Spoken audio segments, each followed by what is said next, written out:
We left off yesterday where we have Machlokas, Rabbi Yochanan, and Reish Lakish. Everybody agrees that what? That Horgan el Chazokos. Based on presumption, person's put to death. Examples we cited. Right, quoted a Braiso. But regarding Truma, ain't sorted. So we cited Machlokas, Rameir and the Chachomim.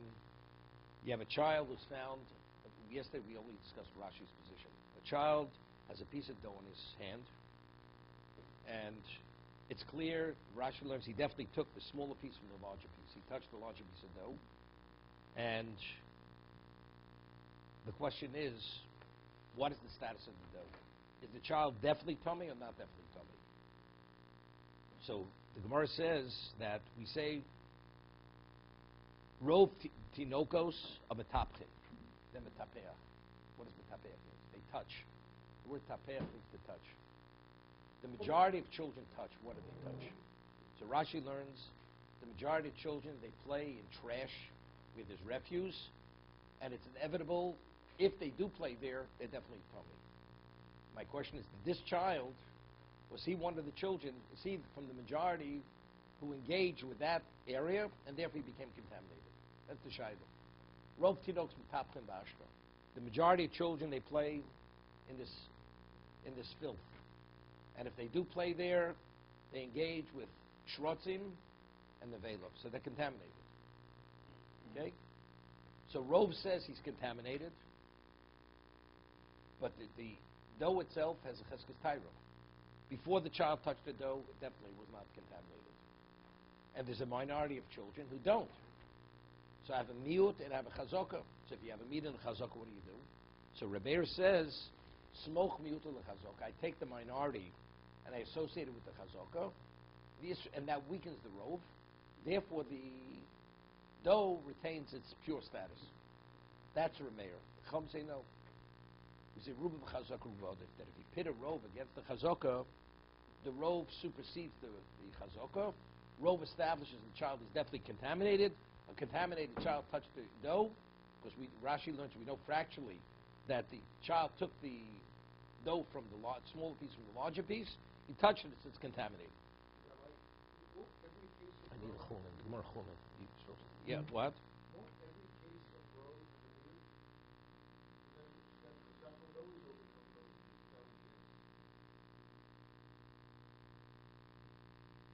Okay, good question. You mean according to Remeir? Well, we just left off yesterday at the end of our discussion. That we say Remeir is choshesh l'miuta. Remeir takes the minority into account. Is that a drabonon or is that a doraisa? Right? Is that a doraisa or drabonon? So, seemingly from this Gemara, it's clearly it's doraisa, because Remeir, based on this position, because based on this position, Remeir is saying it's going l'kula. He's ruling the dough is tor. If it's only a chumsi, the Gemara says a man dies and he has a wife who's a minor. So the question is, and he had no children, does she fall to Ibn, doesn't she fall to Ibn? So the Chachamim say she falls to Ibn because the majority of women are not aliens. They will develop normally, so therefore he's able to perform Yibum now because we say, based on Rov, she's definitely a fully normal woman. Therefore you do Yibum. Rameir says no, but since there's a miut, there's a minority of women who don't develop, and she may be part of that minority, therefore we have to wait till she becomes an adult to see how she physically develops. Otherwise it's a problem. So the Gemara says, why? Because Rameir is choshesh l'miuta. So there, that ruling is what? That's l'chumra. That's not l'kula over there, right? That's a psak. So you said it's drabonon. The drabonon, since there's a minority, so you wait. Wait till she becomes an adult, and then that's Rameir. But that particular case is l'chumra. It's not l'kula. It's not a leniency. Here, he's applying this principle l'kula. The Chachomim say the dough is tummy, so that's l'chumra. Rubav chazak rubav odif. Rameir is saying no, because you have a miut. But if chashin l'miuta, we only take the minority into account, is only purely rabbinical. I mean, if factually the dough is tummy, how do you take the minority associated with the chazaka, and therefore you give it a pure status? It should be tummy. So we see clearly from this Gemara over here that what miut Chayshil Miut is a Dorais. It's not a Drabanan. So how do we reconcile Tosis with the Gemara over here? Okay? I'm going to get back to you. Yeah, go ahead.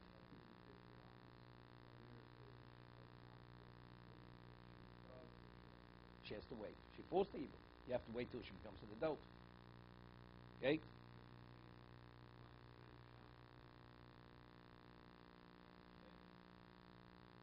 Yeah, one thread. Yeah. Nobody argues. That's nothing to do with this. That's nothing to do with this. Because it can't become subsumed. No. That's a deraisa. Adam not being subsumed is rabbinical. Dova choshuv, bali chayim, chashiva lo betel is rabbinical. You have a thread in a garment made of wool, one thread, the garment Shabbos. No, you can't locate it. You can't locate it. You know, factually, a thread of linen is in a garment of wool, and you can't. No, so Tosas asked the question. Tosas in Nida asked the question. Has nothing to do with this. Nothing to do with this. You know factually it's there. Factually, it's there, and you can't. You check it over. You can't locate it. You're not even permitted to sell to a goy. That garment has to be destroyed. Why? Because ultimately, if it ends up with a Jew, the Jew's not. See, normally you could sell a shatner's garment because a Jew, before he wears it, will check it, and he'll locate the linen in the wool. But over here, this is a thread of linen that cannot be located. So by selling it to the goy, ultimately he may end up with a Jew. So it's like lifnei v'lusiti mirshal.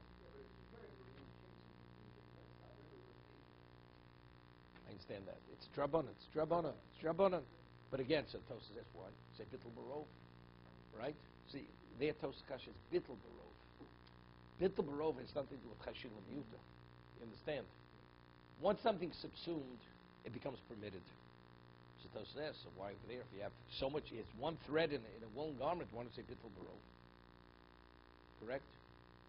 Well, it's also a piece of meat in the pot. I mean, it's a piece of meat in the pot. You can't differentiate between It's bottle. Right. So that's Tosas kasha. So if a piece of meat in the pot is bottle, so why is the thread bottle? You can't find the thread. It's still there. It's separate from the...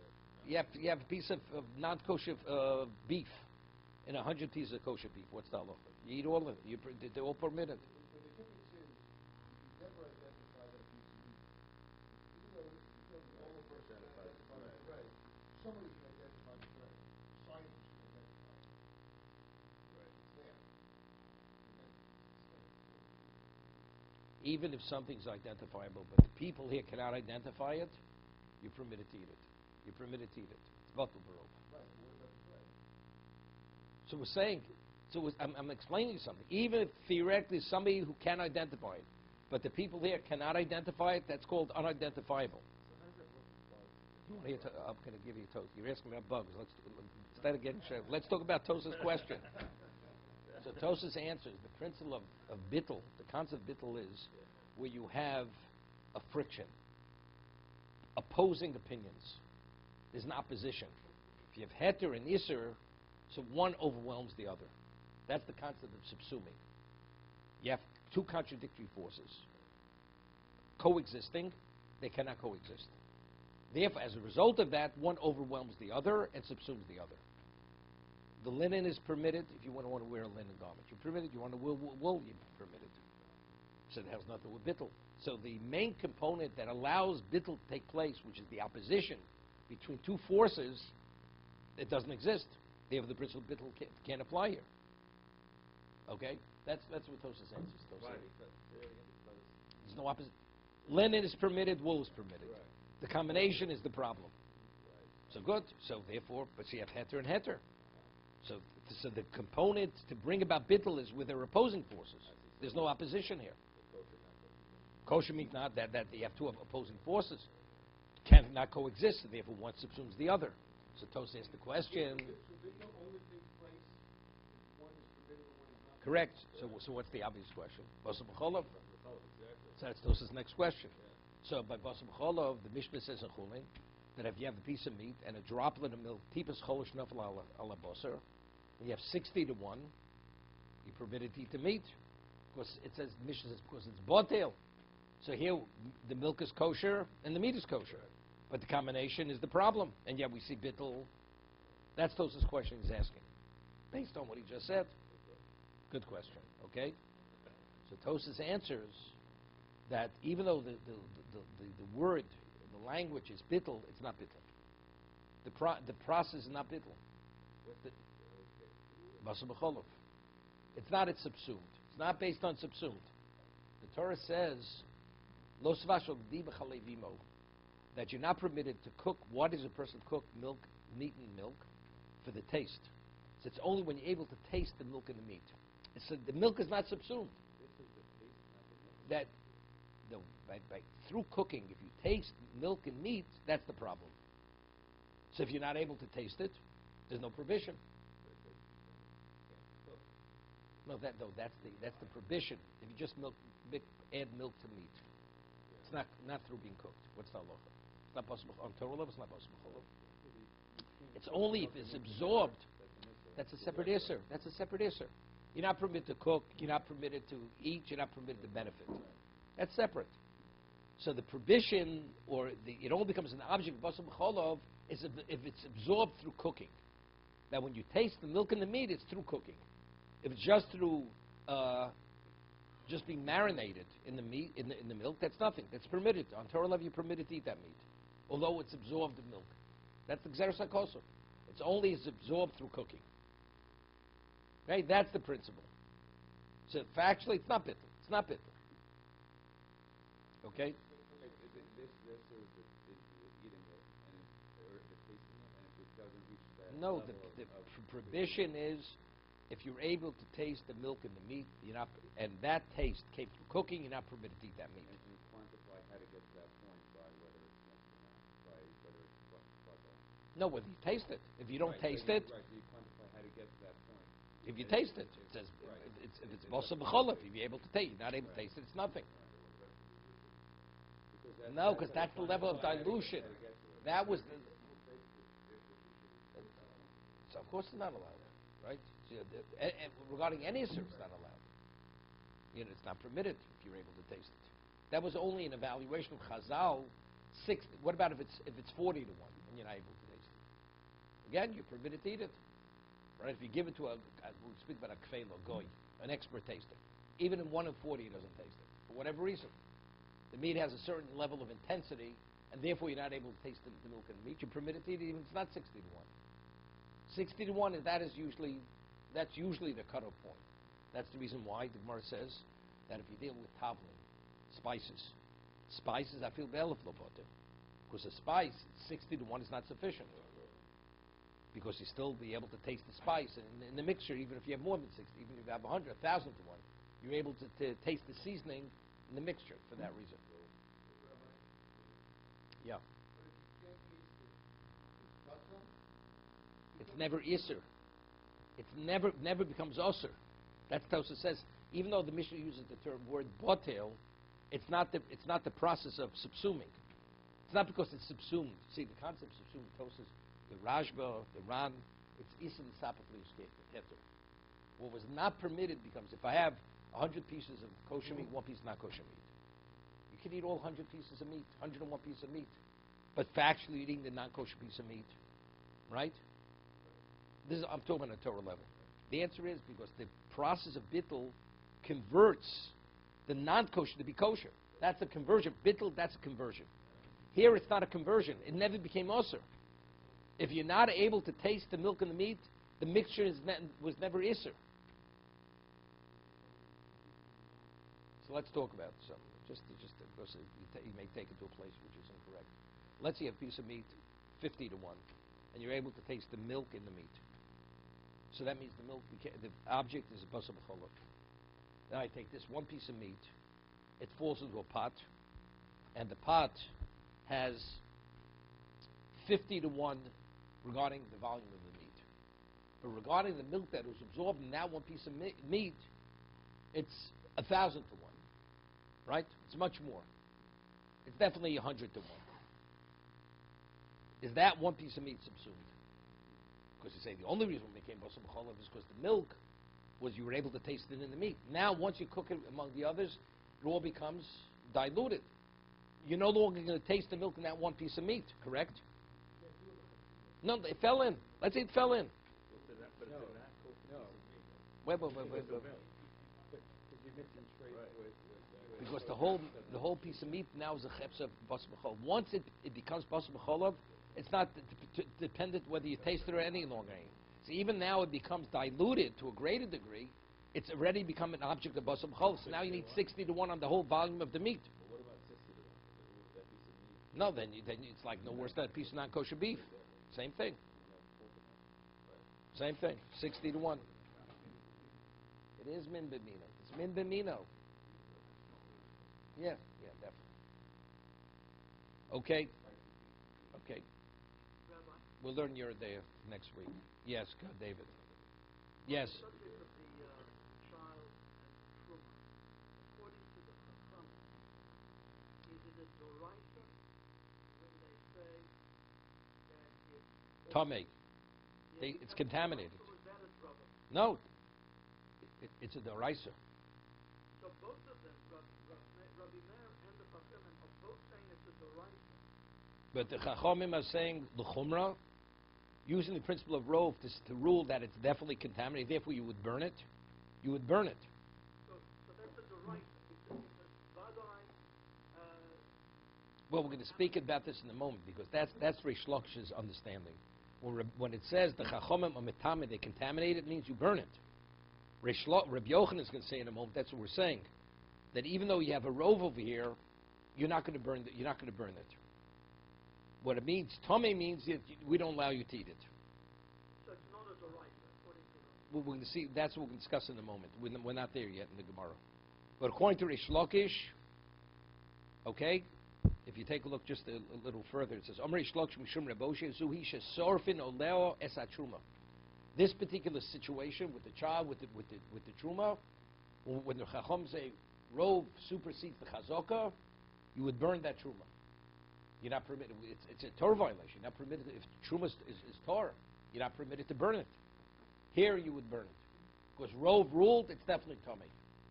Ruba chazaka, ruba odif. Okay. Now.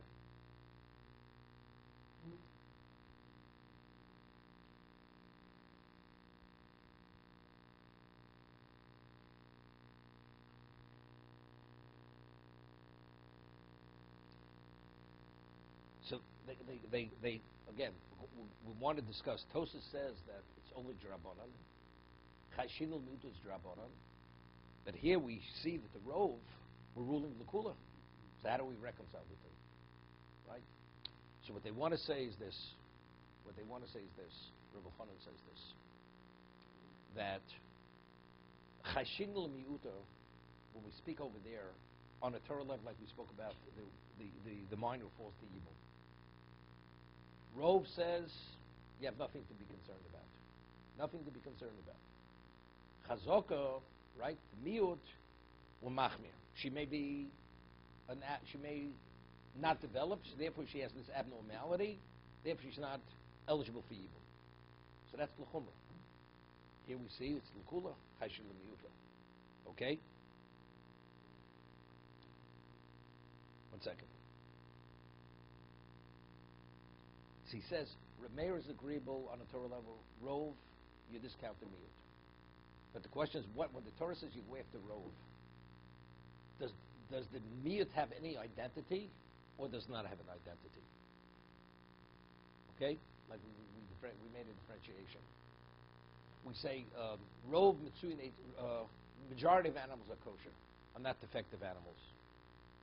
That's what we call ruba de lesser kamon. Ruba de lesser kamon, right? The minority is not here. Why should I be concerned that I have a defective animal? If the majority of animals are not defective, I'm not dealing with the minority right now. The minority is not here. When you have a non-kosher piece of meat falling into a pot, I have a minority. Factually, the minority. The question: am I engaging with the minority? That becomes more complicated. But if the minority is not here, I just totally discount the minority. It has no relevance to me. The mayor says no. Factually, you look at the whole world like the pot. The whole world is the pot. Same idea. You following? Yeah, Factually, in the world, there are defective animals. And I'm part of the world. So factually, there is a minority, and the minority may be here. Factually, the minority exists in this world, and I'm part of that world. So therefore, even when you have a rove, you have a miut.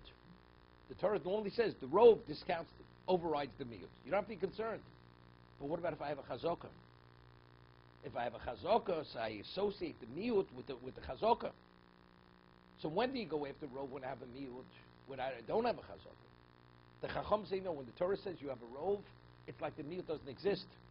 So if the miut doesn't exist, what do we say? Ruba chazaka, ruba adif. The rove supersedes the chazaka. So therefore, the child is definitely tamei. So if he's definitely tamei, therefore, what is the dough?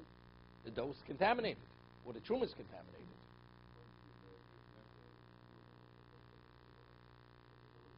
Right. Rove, so because you're a male, rove never overcomes chazaka.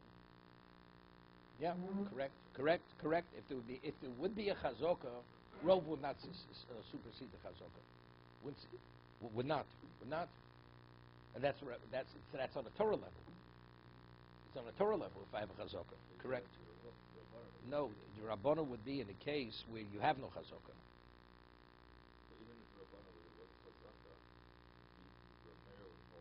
Oh, in that case, let's look at Yibum. Oh, man dies, his wife falls to Yibum. So she should be permitted. So there's no chazaka. There's no chazaka over there. One man dies, child, and now his wife, the minor, falls to Yibum. So right, she should be a Yavama. Rove says that she is, but there's a possibility. So there, she may be an islandess. If she doesn't develop as a normal woman, so that means she's not eligible for Yibum. So as a result of that, there it would be a chumrah. Because there's a miut. Factually, in the world, there's a miut. Seemingly, there's no chazaka there. Because that's l'chumra. That's rabbinical. That's l'chumra.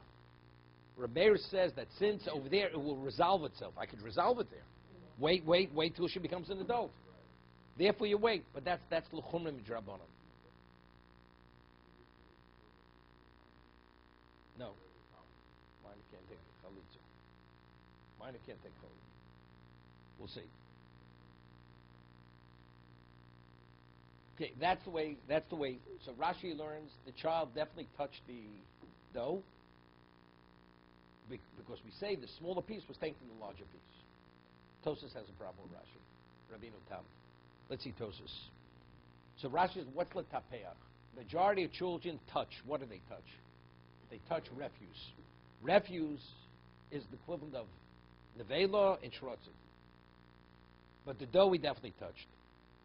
Should actually pirish bekonchis tpech ba'ashba bim tomar kemen shatinok eno vali tomei im kain I mean my noka tinok shenimtza betzadu iso lintko chenoga iso. This is a phenomenal question on Rashi. In the case of the Bryces of Mishnah, a child is found alongside dough. If according to Rashi that he definitely took the dough from the larger piece, one say a tinok who has dough in his hand, what is the status of the dough? That's the question.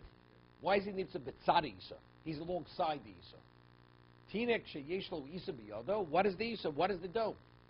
So from the connotation, that means he's not touching the dough, which I have a question on. Correct? So that seems to be what? Our question is, did he touch the dough? The question is not, did he engage with the location of refuse, which has shrotzim, but rather the question is, did he touch the dough? That's our question if it's contaminated. He's definitely contaminated. The child's definitely contaminated. See, and he's holding a piece of dough. So our question is, where did he get that dough? Did he take the dough from the larger piece? Or as we'll see in a moment, somebody came along, took off the dough from the larger piece and gave it to him.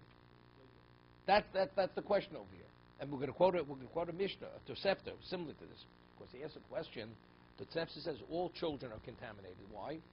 Because if a woman's a nida and she touches a child, the child becomes contaminated. Every little child is what? Is cute. So what is it when a woman sees a child? What does she do? She kisses him, she hugs him, she touches him. So therefore, we say every child is contaminated with tumas nida, whether it's the mother or other people or the family. They touch the child. The mother is a nida during the child, they take the child, put him in the mikvah. So therefore, the child is usually contaminated. So our question is, what did this child who's alongside the dough and he has dough, how did that dough come through? Saying, did he take it off the larger piece, or it was given to him? So what is rov v'tapchin? Most children, they touch things. So they touch things. He's sitting next to it. He probably touched it. He probably took the smaller piece from the larger piece. That's a rov. Rov tinoks and v'tapchin. Maybe not. There's a chance somebody came along, took off the smaller piece from the larger, and gave it to him. So whoever took it, he has a cheskes tyra. Because an adult, we don't say an adult is tummy. But most children, all children are tummy. Let's see. Yes, definitely. Yes, definitely. No, because again, if people who live, we'll see in a moment. We'll see. Children were put in there. I mean, let's say a wife ate truma too, right? Wife ate truma too. So what did she do? So there were times that she was, but if the child's tummy, and you have a child in the house, you have a problem, right? Because the child, they put small children in the mikveh also. They would immerse them. Okay? Vot kosher, damina b'tosefto. Ne'mamru shatinuk, the tosefta is tosefta tyrus. Ne'ma omru shatinuk tomei. Why do we say small children are contaminated? Mishum denoshim nidos megafos and menashkos also. We say women who are nidos, they embrace them, they kiss them. You know, child's so cute. So therefore, it's inevitable every child, mind a small child, tinokos, is what is contaminated. Tumas nida. So how do we learn our Gemara here? And here he learned. So Rashi says it's questionable whether he's contaminated. But the Tosefta, he's definitely contaminated. Correct? The minor is definitely contaminated.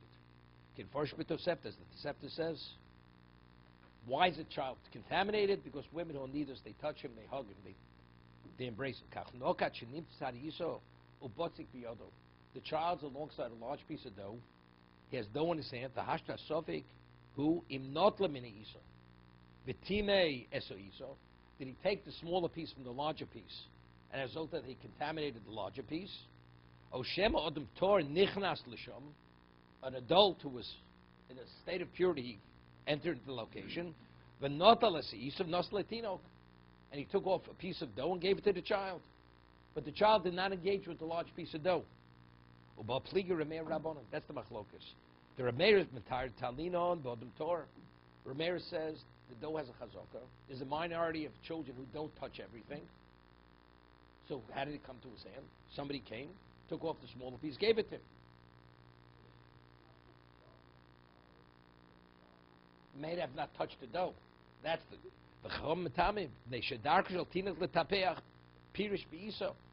the way of children is the majority of children, they touch things. So they touched, the child probably touched the dough.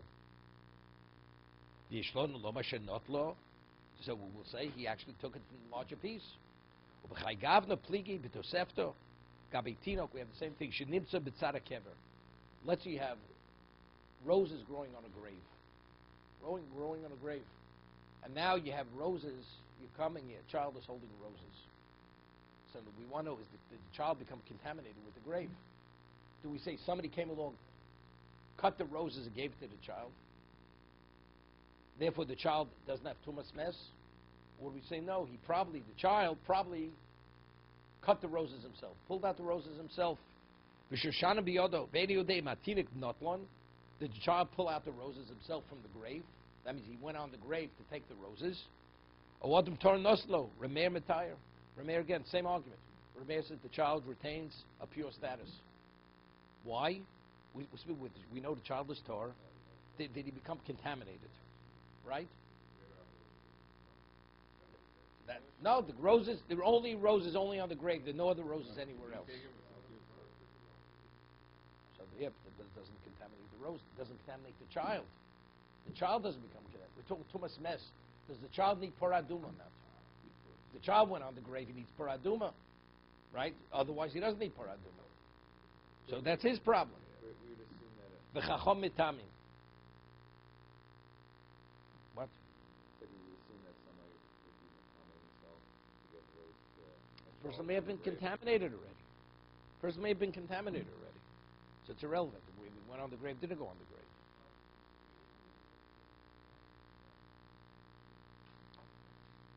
The question is, are the roses, did they become tummy?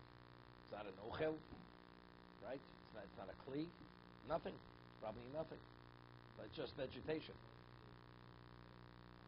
Nothing. Nothing. He's touched nothing. It's like touches grass. Has no value. Okay? So this is the way Tosas learns.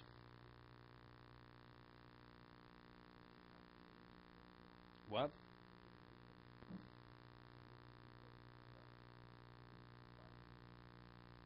There's an argument. According to Tosas, he has a problem with Rashi. So they answer. Rashi could be learning. We're speaking factually. We know the child was not tummy. Was not tummy. Meaning they put him in a mikveh in terms of a nida. But factually, you can't control a child. He goes all over, So he may have majority a metapchen bashba. But the other question is a question. But so what do we have to say? He's bitzara. He's to say he's holding these. Okay, that we're not answering. Okay. Let's see. Next toast is important. So Rameir says what? I have a miyut. I have a minority, and I have a chazaka. So I associate the minority with the chazaka. Therefore, that weakens the rov. It's a suffix. Being a suffix, the Isa retains its pure status. Pure status.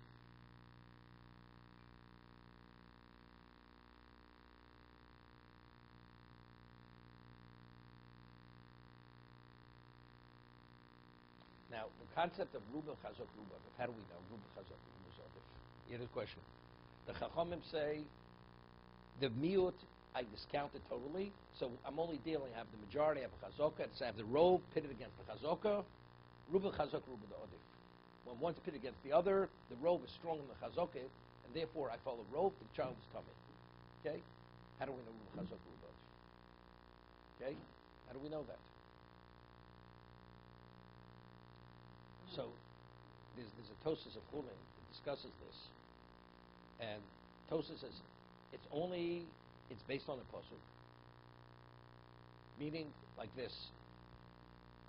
If I have a Pasuk, once the Torah, now, what do we need Exer Skosav Rov? I once mentioned, we discussed the case of Kokavul Kemeth Sameh. The person goes into the 10 shops, 9 kosher butcher shops, 1 non-kosher. He buys the meat. He doesn't recall which shop he bought the meat. What's the halacha? We say kol kabul k'metz hametzer. Even though you have 9 to 1, but because his question is where the non-kosher shop is, which is identified as a non-kosher shop, and that you don't assume the shop among the other shops because you can identify it. Therefore, it's metz hametzer. We don't follow rov. But if you find the meat in the street, we say kol the barish meruba barish. My question, where did the meat come from? If it's 9 to 1, you follow rov. So, which is more logical? The meat that's found in the street or the meat that you buy in the shop is not kosher? Which makes more sense? Andrew, what would you say?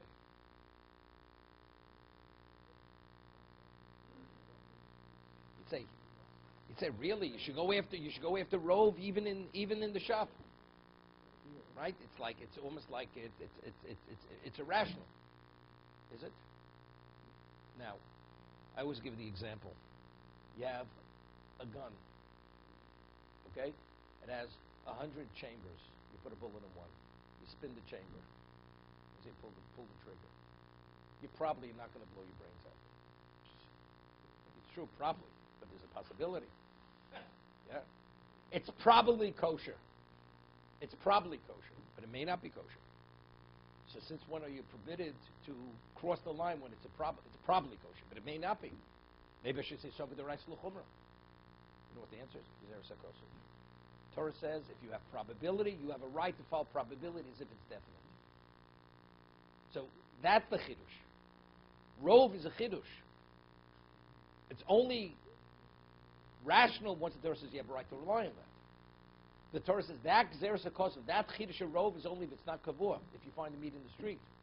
If your question begins in the shop, so my question, which shop was I in? So since the shop cannot be subsumed by the other shops, the Gzeres HaKosov Rov doesn't apply there. But Rov is Gzeres HaKosov. You following? Okay, good. What?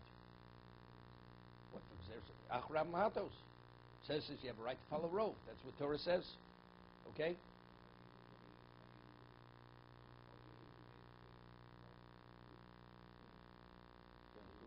In the shop, the Gemara quotes another pasuk.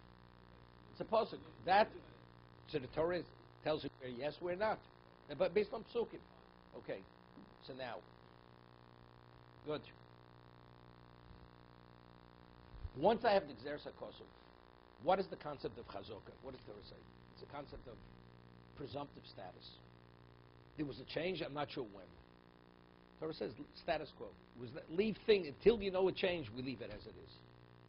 What about now that I have Gzeres HaKosov Rov? Probability is the equivalent of definite. So one is logical versus status quo. I really don't know. May have happened before, may have not happened before. What probably happened?